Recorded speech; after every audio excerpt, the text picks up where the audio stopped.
What's going on, guys? Welcome back to my Friday Night SmackDown audio review for May 13th, 2022. I'm Graham G.S. Matthews. Hope you guys are doing well and having a great weekend so far. A slightly better edition, I will give the Blue Brand this, a slightly better edition of SmackDown this week than usual. Far from a great show. Started out well, kind of petered out towards the end, whatever. Not a great show, not an awful show. It was a show, for lack of a better term. This was SmackDown again for May 13th, 2022, the big post-WrestleMania Backlash episode, which you would think they would start setting forth new challengers, new storylines, heading into Hell in a Cell. Roman Reigns' next challenger, Ronda Rousey's next challenger. Ronda Rousey did defend the SmackDown Women's title on Friday night. Roman was on the show, so reportedly he will not be at Hell in a Cell. He will not be putting the belt on the line at the pay-per-view. That could change. Currently, it doesn't look like he's slated to be at that show, based on current advertising and stuff like that. Although he did get physical at the end of the show, or someone else got physical with him, rather. We'll get into all of it momentarily. But we did start the show with one half, or rather the Raw Tag Team Champions. I was going to say one half of the Raw Tag Team Champions, Riddle, in action. But even before that, we had the Raw Tag Team Champions, RKBro, on SmackDown. Nothing new here. They've been appearing on SmackDown fairly regularly since, right after WrestleMania. Pretty much kind of following up on what they said on Monday's Raw. They still want that tag team title unification match they mentioned on Monday's Raw that we were supposed to get at WrestleMania Backlash. Roman kind of backed out of with the Usos, and we got the six-man tag team match instead, which was very good. No stakes, but still a very good six-man tag team match.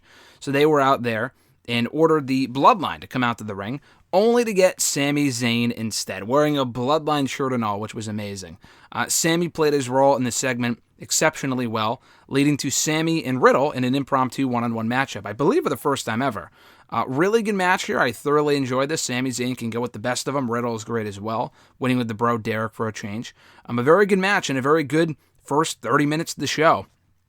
Really not much more to it than that, so I thought that was well done. Kind of leaving the RKBro stuff on a cliffhanger, and the Usos would answer that challenge in the main event segment later on in the night. After that, we had the SmackDown Women's Champion, Ronda Rousey, in the ring, celebrating her title win over Charlotte Flair at the pay-per-view. We found out at the pay-per-view itself, and also on the bump, it was kind of reconfirmed there, that Charlotte will be out indefinitely in storyline with an arm injury, a broken arm, broken radius, or whatever the fuck they said at the pay-per-view. Reportedly, it is due to the fact that I think she's getting married to Andrade at some point soon. I had heard later on in the year. It is currently May, so she might be just missing the summer. She might be out until the fall. Who knows? But she won't be back for a little while. In her absence, Ronda needs new opponents.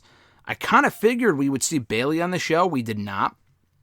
We did get a title defense, an impromptu title defense from Ronda, and I like the fact she brought back the post-pay-per-view title defenses that she had from before she took time off a few years ago, back when she was a babyface, and I think she did this as a heel as well in 2018-2019. After every pay-per-view that she would defend the championship on, she would do a title defense on the next night's Raw. I think she did it on the post-Survivor Series Raw against Mickie James, if I'm not mistaken.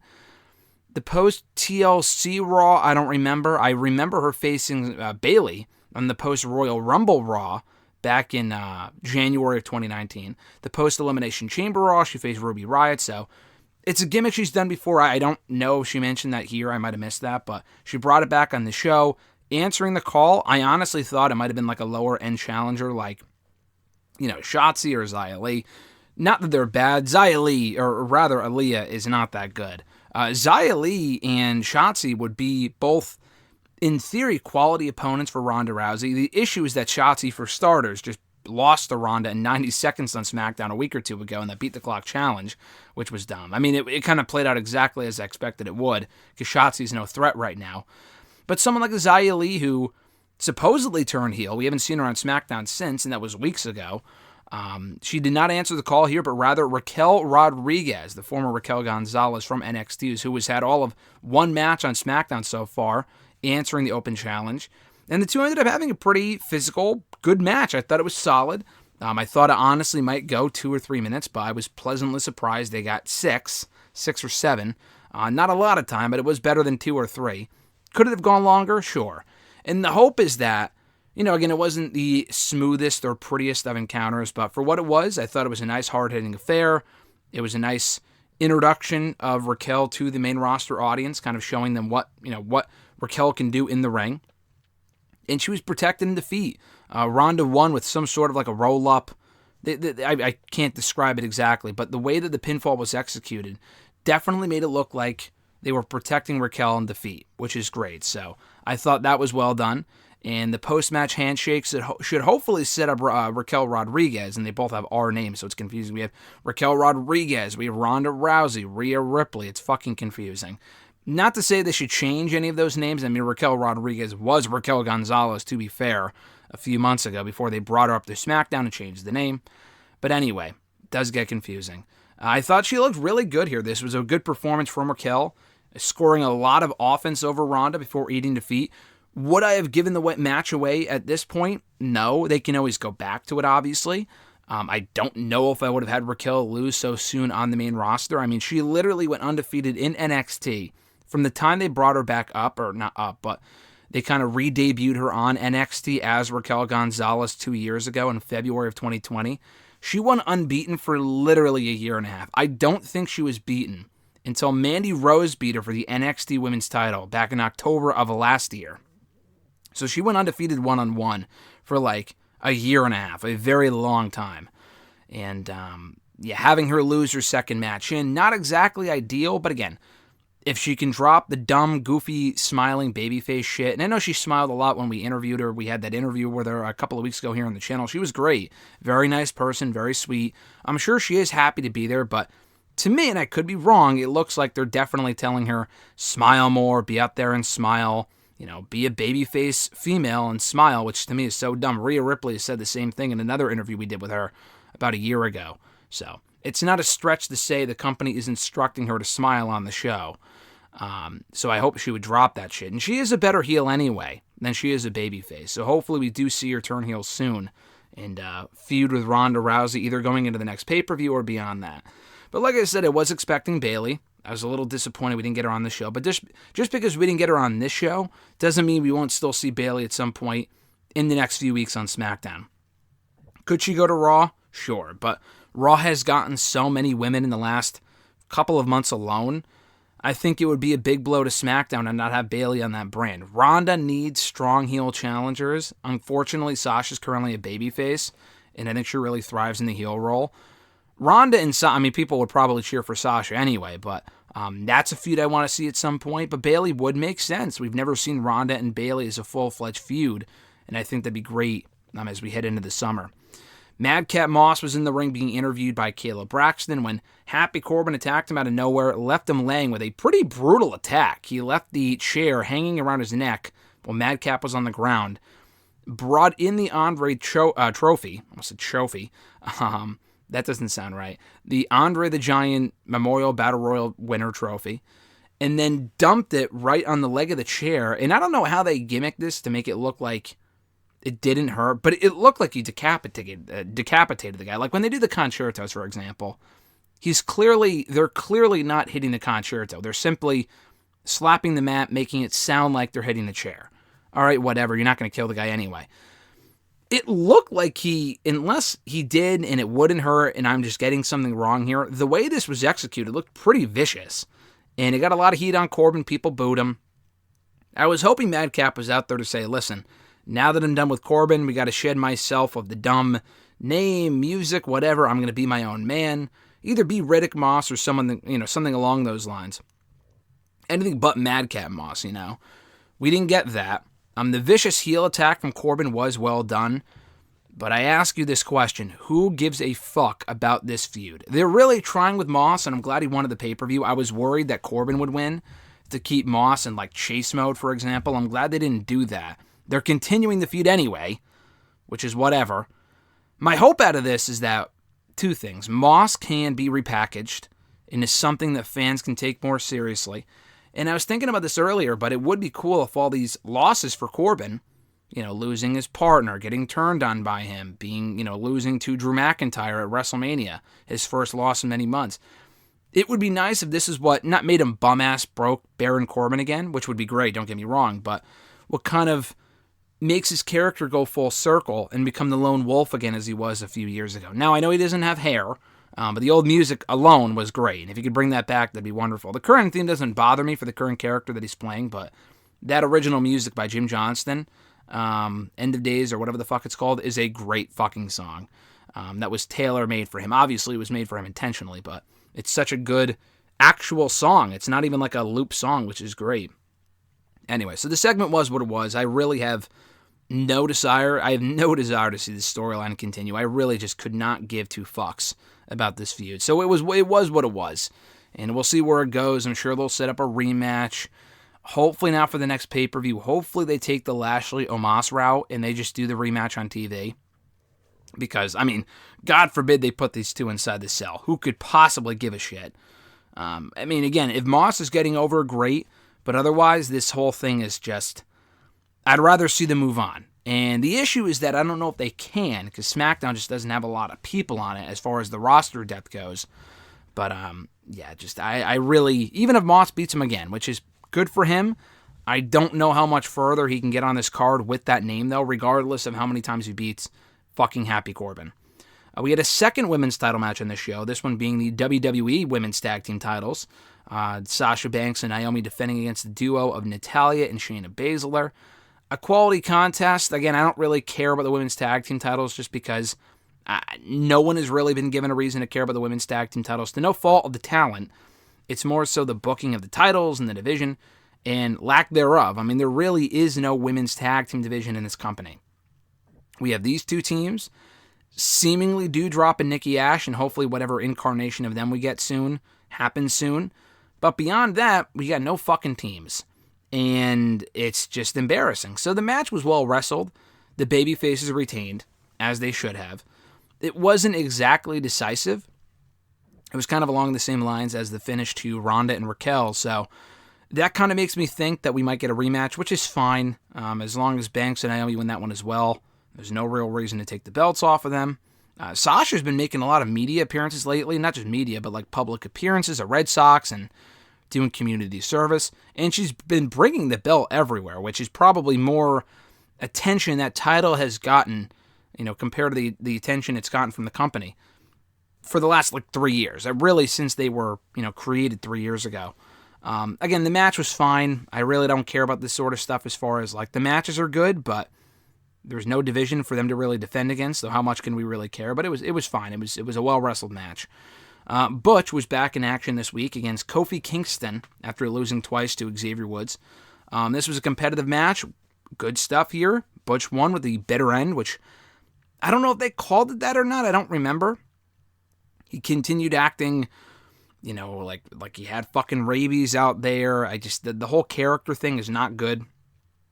And, I just don't care about the feud. I was really hoping that the feud would end last week with that great tag team tables match. And I even said this was a great match. It felt like the blow-off, but it probably won't be. In Butch being brought back, they'll probably continue to do Kofi and Woods versus Sheamus and Ridge. Again, how much can people really care?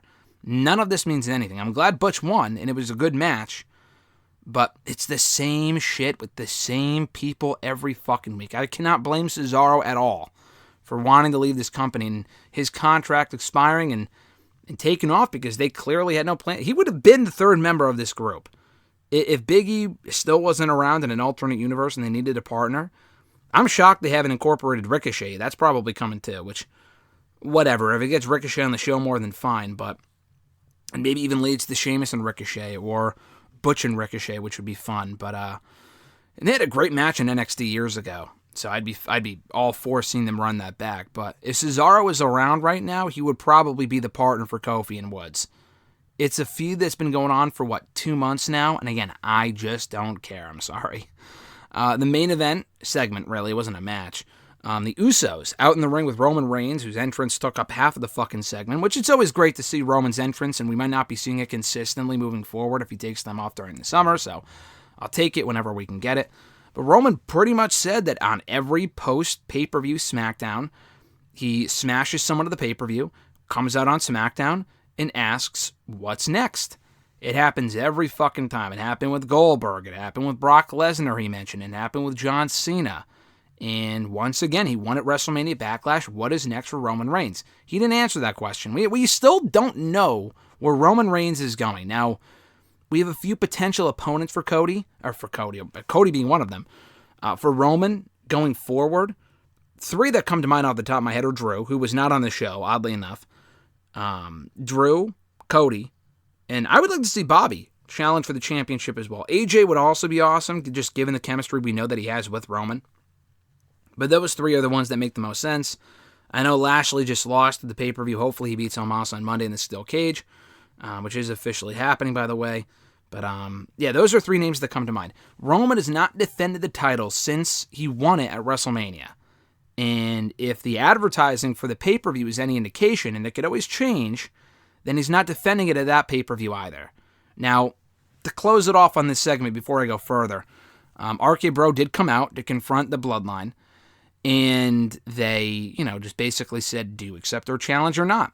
And the Usos said, yeah, we do. And it's not happening at the pay-per-view. It's not happening at SummerSlam, at Hell in a Cell, that is. It's not happening on any upcoming pay-per-view. And it could still be safe for a pay-per-view, but instead they're advertising it for next week's SmackDown, which, to give him his credit, it does play in Dave Meltzer's report from earlier in the week that indicated that they're doing the tag team title match still, but they have no plans to actually unify the titles. I would be shocked if we got a clean finish in that match next week. I imagine it's going to be a no contest, and honestly what I would do, in a perfect world, I would unify the tag team titles, which I would never really want to do, but the divisions are so depleted, you're probably just going to have to, so to continue to tease it and tease it and tease it and not actually deliver, to me, is fucking dumb. I would much rather have one unified tag team title and separate world titles than the other way around. That just doesn't make it. That's ass-backwards booking to me. But anyway, what I would like to see happen, logically and likely, in a realistic sense, is you do the tag team title match next week on SmackDown. It feels like an attraction. Again, we're probably not going to get a clean pair of winners. But Roman Reigns gets involved and goes after Riddle. Just because at the end of the segment, before the show ended, Riddle, Roman said something, and then Riddle hit a high knee on Roman, and they ducked out of the ring, and that was it. So Roman's looking for that receipt on Riddle. So he can interfere, go after Riddle, and they would probably just do the match on fucking SmackDown. But honestly, what I would do, I would love to see Roman challenge for the championship, or Randy, that is. Not win it, but I think Randy and Roman would be a really hot match to do it like Money in the Bank, for example, I think, in my opinion anyway. But you could also get a pay-per-view match out of Roman and Riddle. Now, I know that sounds ridiculous, but RK-Bro is so over right now, and Riddle wouldn't win, obviously, but I think it would be a lot of fun. We've never seen them one-on-one before. They had great chemistry anytime they interacted at WrestleMania Backlash. Not that they would do this, and I'm biased, but when I interviewed Riddle coming out of SummerSlam last year, he actually made the comments. It was in that interview that Riddle made the comments about Roman Reigns, and about how, if we were ever in the ring, I would mop the floor with him, and blah, blah, blah. And I guess it got him heat backstage, legit, after the interview went live.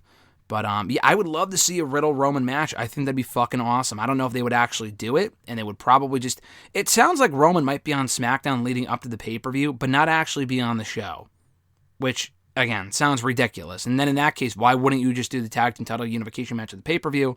But then again, my other answer to that question would probably be, they have no intentions of delivering a clean finish. So it's better to do a non-finish to a match like that on TV than it is to do it on pay-per-view. So... whatever. That was SmackDown from Friday night in a nutshell. A fine show, a better show than usual, which is not saying much. SmackDown has sucked for a while now, really since the draft. SmackDown has not been good. We have a better sense of what to expect going forward. We have the tag team title, or seemingly a tag team title unification match to look forward to next Friday, so for whatever the hell that's worth. Butch and Kofi was fine. The 2 women's matches on the show were well done. I thought those were good. The opening match was fun, and... the Corbin and Moss stuff was fine as well. I don't know if there was much else on the show beyond that. We had a quick cameo backstage from, Gunther attacking Gulak and slapping him across the chest, basically murdering him on live TV. And the Lacey Evans stuff is over on SmackDown because apparently she's headed to Raw. Why, I don't know. Aaliyah and Shotzi were going at it over the fact they didn't accept Ronda's open challenge first, so that's a match I don't really give a fuck about, but at least they're on the show. And we saw Ricochet at one point as well. I think I mentioned that. But, yeah, that was pretty much SmackDown in a nutshell from Friday. Not an amazing all-time must-see show. And it was better in the first hour than the second. But it wasn't completely unbearable as much as it usually is. We still need fresh faces. We need fresh feuds. It would be nice if they brought in Bayley to SmackDown at some point soon, assuming she's cleared. I know she said she's not, but take that with a grain of salt. She should be back now according to the original timeline of the injury, so we'll see. And LA Knight, where the fuck is that guy? I mean, he's been ready to be called up for a while, and we haven't seen him on NXT. And he's been doing the SmackDown dark match stuff, but we have yet to see him. No vignettes even, unless I missed something. So I don't know what's going on with that, but LA Knight on SmackDown would indeed be great if they headed in that direction. So thank you guys for checking out my review. I appreciate it for the May 13th, 2022 edition of SmackDown. My Talking Smack review should be up on Sunday, so keep an eye out for that. And that's about it, guys. So be sure to check out all the other content here on the channel. I appreciate it. Like the video, drop a comment, share the video, and subscribe as well. All that stuff is greatly appreciated. Have an awesome rest of your weekend, folks. I'm Graham G.S. Matthews, and I'll catch your ass down the road.